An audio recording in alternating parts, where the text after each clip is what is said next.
Oh,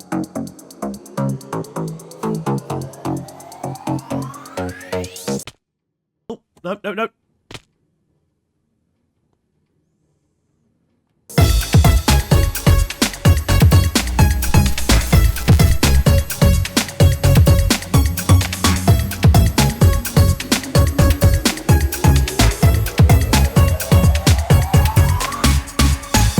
Welcome to another episode of Truly Bedrock with me, Mr. Beardstone.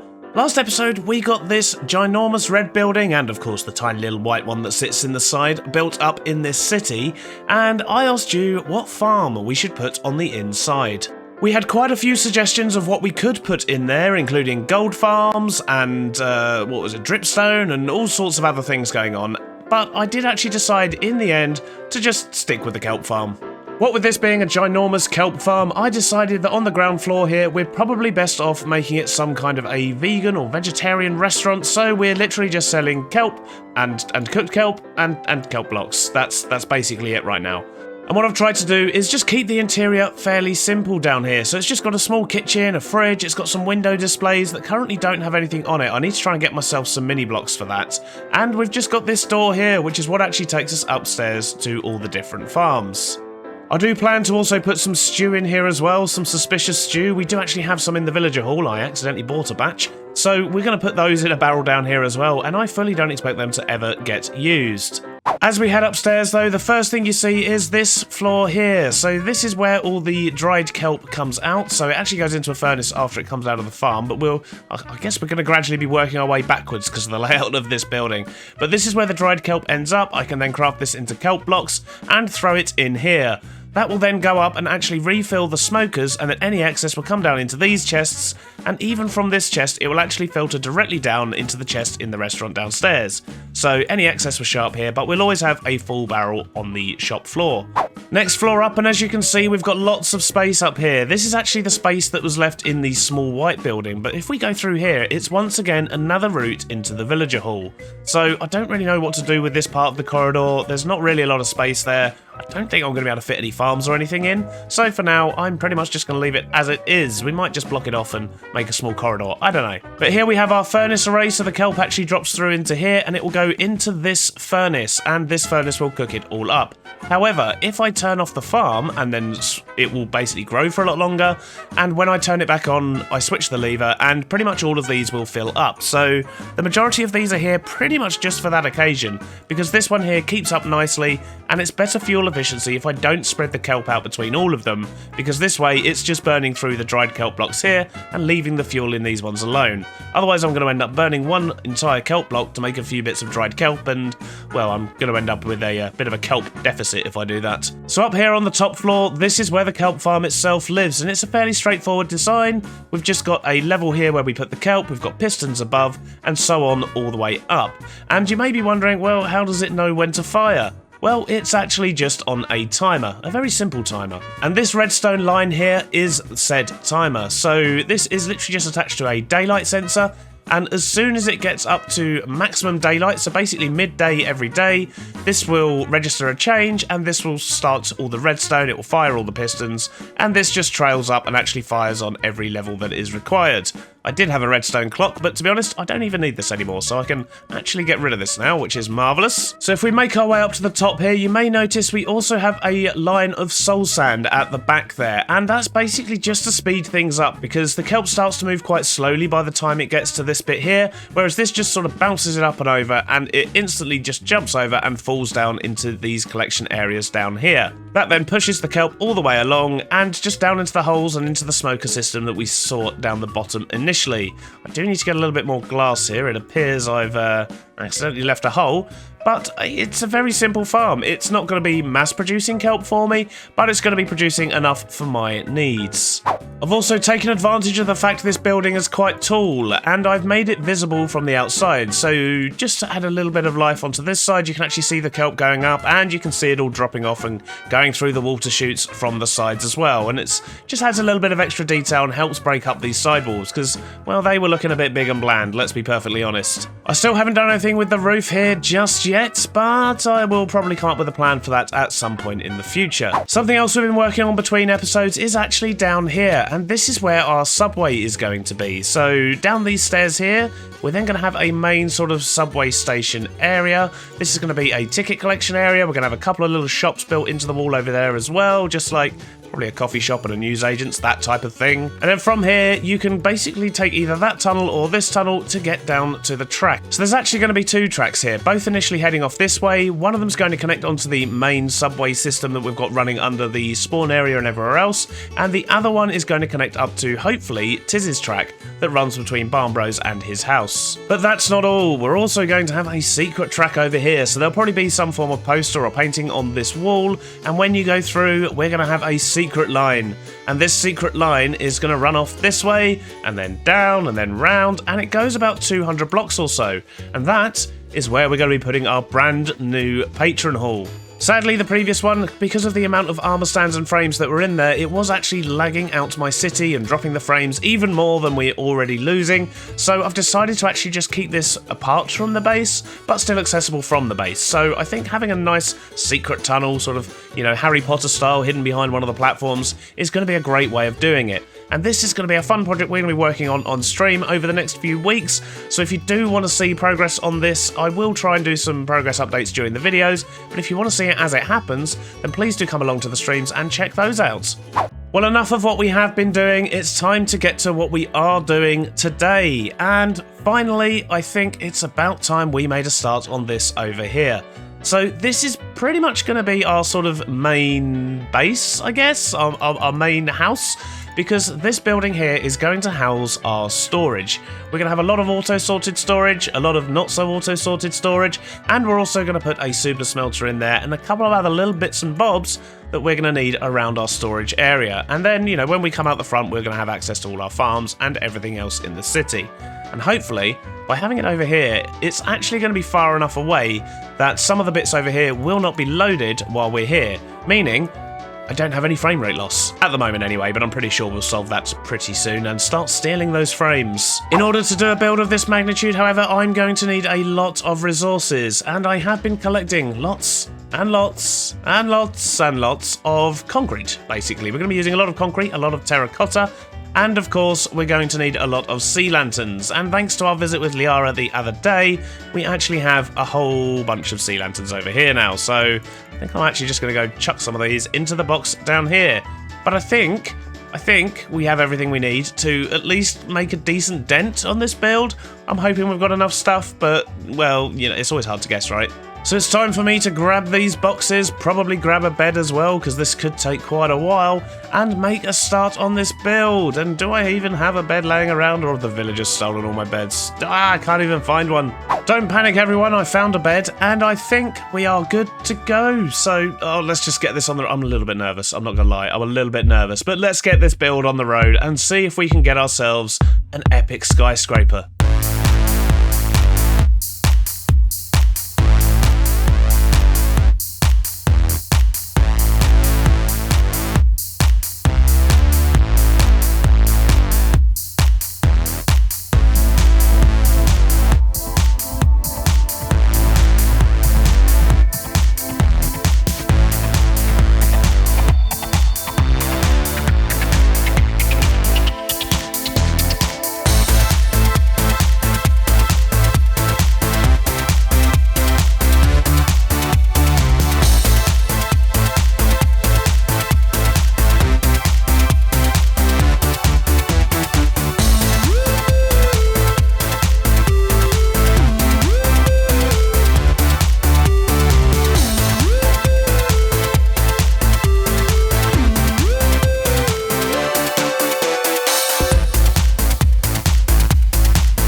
of concrete.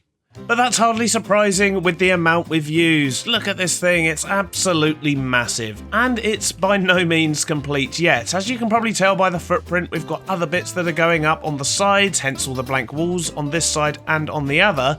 Overall, I am really happy with how that's coming along, and there's so much space inside. And as I say, this is before we even get the bits onto the side there, and we do have a random block. Pretty much running out of white concrete, however, is not the only issue. The other issue is I made lots and lots of light blue stained glass, and that's not what I need. I need cyan, and the rain pretty much just compounds my mood. So what we need to do is to take all of this glass, and because we have universal dyeing, I can actually dye this the colour we need. And I think if I have a little look around, I should have the resources I need to make that happen. So first up, we're going to need some cactus. Cactus acquired. Then we need to cook that. We need to make the cyan dye, and then we can convert our glass. And now we have it in the colour we need, which is obviously going to be much better for us. I should probably do the rest of that as well, just so I don't make a mistake later on. The glass is all now converted, but now on to the next problem, which is of course white concrete. Luckily for me, I've been doing lots of resource gathering. We have a box of gravel, we have a box of sand, and we have lots and lots of white bones that we can of course convert into white dye. We've now got 2 more chests of concrete powder, and I guess it's time to go visit our concrete run, which is conveniently just over here. If I can take off, I can't take off, I'm just going to run. So we're down here at the concrete run. I've got an inventory and another couple of boxes full of white concrete powder, so I guess it's time for me to stick on a podcast and place some blocks. That was a horrible view. I'm sorry about that. Well, that was a lovely podcast, and we've got lots and lots of concrete. I also realised I had to make myself some cyan concrete because we did, of course, have light blue, which once again is not what we were after, but I think we have everything we need now, so I guess we can just crack straight on with that time lapse, can't we?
Well, I think I have a new favourite building in this area, and it's not just because it's absolutely massive. I'm really pleased with how that's come out. I think the sort of asymmetry on the sides of it works really well as well, while keeping it symmetrical in the middle. The colour palette works, and to be honest, I can't get enough of this view as you go down this street and just see this building, and it really does make me want to get the buildings in that are going over here and the area that we're building over here, because that's going to complete that whole view looking down the street at our, well, I suppose kind of central building. This is going to be the focal point of the city. As such, that does mean I'm going to need to make something of the roof. I still haven't really decided what to do up there just yet, but that's not really a priority for me right now. What we do need to do, however, is work out the floors on the inside, because if we go in here, look how much space we've got. It's absolutely crazy. And as you can see, we've got some random holes in the side. These are actually the doors that go out onto the balconies for the sort of top of the columns we've got going out on the sides. And then there's also some space back here as well. So, you know, we've got quite a lot of space in here to work with, so if we're putting things up against, you know, this wall, for example, we've got plenty of space for redstone, I guess. You know, if we were going to do an item sorter, that might not be a bad place to do it, but I think for now, I do want to try and get the floors in, which does, of course, mean I need to rip out this grass first and start working out how we're going to sort out the bottom. I think I do want to have just a big sort of entrance lobby type thing down here and not have too much on show, but then I do also want to make sure I've got an elevator system system to get up to the other floors. And yes, I do need to sort out that ceiling there as well. There appear to be a few stray blocks when we're placing slabs because they're so awkward on Bedrock sometimes. It's really weird. So for the floor in here, I was considering using some sandstone, but I don't think it's really going to work for me. So what we're probably actually going to do is continue on with the quartz and at least get the sort of lobby part in here sorted out in the quartz, because I do kind of want it to continue on from out here, and I think that's going to be the best way to do it. I really don't think the sandstone's going to work. So I'm going to rip this back out, we're going to get some quartz and start placing that, and that does mean we're going to need a lot more quartz, which means I'm probably going to have to do some villager trading as well. And leave me alone, sir, I'm just trying to rip up my floor. So when it comes to quartz slabs, I really don't have many left, and I'm also going to need some more sea lanterns so that I can light up the floor beneath them. And yeah, we've got probably enough maybe for this particular thing. I think I might still have some inner shulker over here as well. So yeah, sea lanterns we're okay on, but quartz, we're definitely going to need some more. Luckily for us though, we have some villagers prepared for just such an occasion, so we can buy a lot more quartz off of these guys over a little bit of time, and I think I might still have some up here as well, and in fact that's probably more than we're going to need. So I am going to quickly trade up with these guys just because I'm here, and well, we are getting through a lot of quartz right now. And speaking of using a lot of quartz, we have actually just got off of stream, where we have been working on what is going to be the new patron hall area. We've come up with a plan, which I'm very excited to sort of update you on. And basically, we're going to have a round entrance lobby here, and then we're going to have rooms off to each side. We're going to have one that's a sort of trophy room, and then we're going to have a room on this side, which will be our mod hall. And then we have a more completed room on the other side, and this is our hall of patrons. So I've still got some bits to add. I've got some netherite armor to get, but I do really like how this room's come out. We've kind of kept with a similar style to what we had over in the city before we decided we really should move it because the amount of entities and things we're adding into this room. But I think this works really well, and I particularly like the ceiling. We've used the bottom of these smithing tables to create this pattern on the ceiling, and I think for, you know, a posh sort of fancy room like this, that works really well. So I just wanted to give you a quick update on what's going on over here, but anyway, we need to get back to our main build, and can I get out? Oh, this is an absolute nightmare. But don't worry, we will be sealing that entrance. Yeah, the only access is actually going to be via the subway once we get that a bit more built.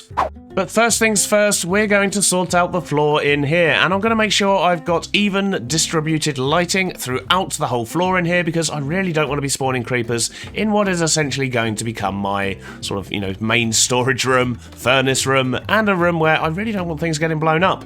So I'm going to crack on with this, and I'll meet you back here once this is looking, well, a little bit whiter, I guess. That's already looking much better on the floor there, and I think I am going to stick with the quartz. I think that just flows through well from the outside, and kind of keeps this looking like a bit of a fancier building than what we've had elsewhere.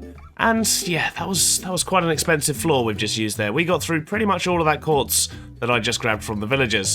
So in regards to the rest of the interior of this building, I'm going to spend a little bit of time giving this some thought and working out exactly where I want to put the floors, how much space we're going to need, and of course the layout for our storage, our smelter, and a couple of other bits and bobs we're probably going to be squeezing into this building that I'm going to have to tell you about next episode, because for now I need to go outside and, yep, raining again, classic.